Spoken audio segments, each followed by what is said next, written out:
2 Samuel 19. It was told Joab, "Behold, the king is weeping and mourning for Absalom." So the victory that day was turned into mourning for all the people, for the people heard that day. "The king is grieving for his son." And the people stole into the city that day, as people steal in who are ashamed when they flee in battle. The king covered his face, and the king cried with a loud voice, "Oh, my son Absalom! Oh, Absalom! My son! My son!" Then Joab came into the house to the king and said, "You have today covered with shame the faces of all your servants, who have this day saved your life and the lives of your sons and your daughters and the lives of your wives and your concubines, because you love those who hate you and hate those who love you. For you have made it clear today that commanders and servants are nothing to you. For today I know that if Absalom were alive and all of us were dead today, then you would be pleased. Now therefore arise, go out and speak kindly to your servants, for I swear by the Lord, if you do not go, not a man will stay with you this night, and this will be worse for you than all the evil that has come upon you from your youth until now." Then the king arose and took his seat in the gate, and the people were all told, "Behold, the king is sitting in the gate." and all the people came before the king. Now Israel had fled every man to his own home. And all the people were arguing throughout all the tribes of Israel, saying, "The king delivered us from the hand of our enemies and saved us from the hand of the Philistines. And now he has fled out of the land from Absalom. But Absalom, whom we anointed over us, is dead in battle. Now, therefore, why do you say nothing about bringing the king back?" And King David sent this message to Zadok and Abiathar the priests. "Say to the elders of Judah, why should you be the last to bring the king back to his house, when the word of all Israel has come to the king? You are my brothers, you are my bone and my flesh. Why then should you be the last to bring back the king? And say to Amasa, are you not my bone and my flesh?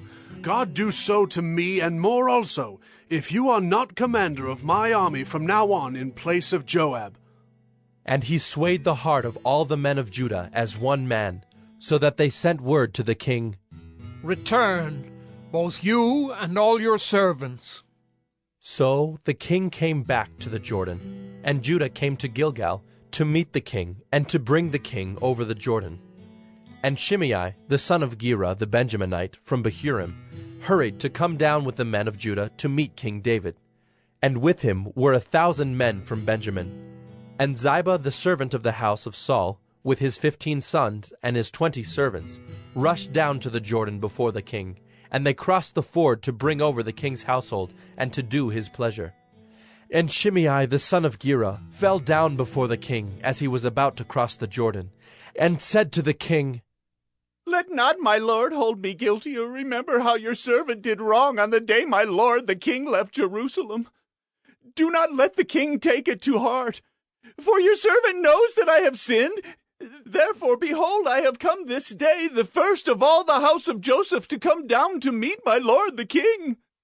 Abishai the son of Zeruiah answered, "Shall not Shimei be put to death for this, because he cursed the Lord's anointed?"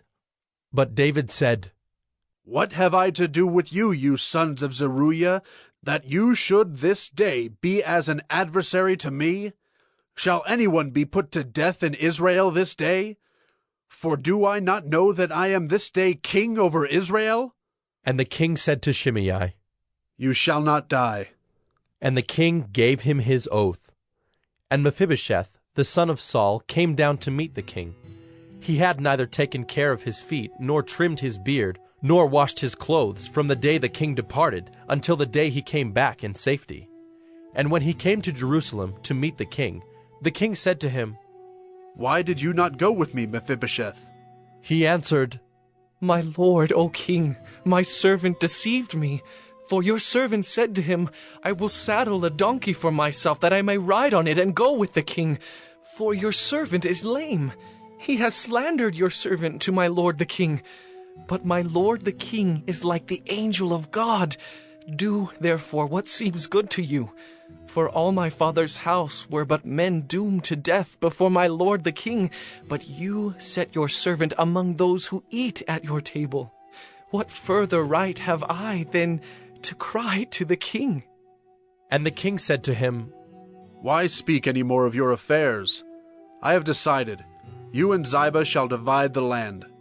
And Mephibosheth said to the king, "Oh, let him take it all, since my lord the king has come safely home."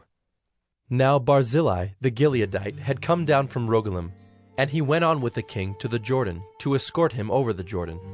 Barzillai was a very aged man, 80 years old. He had provided the king with food while he stayed at Mahanaim, for he was a very wealthy man. And the king said to Barzillai, "Come over with me, and I will provide for you with me in Jerusalem."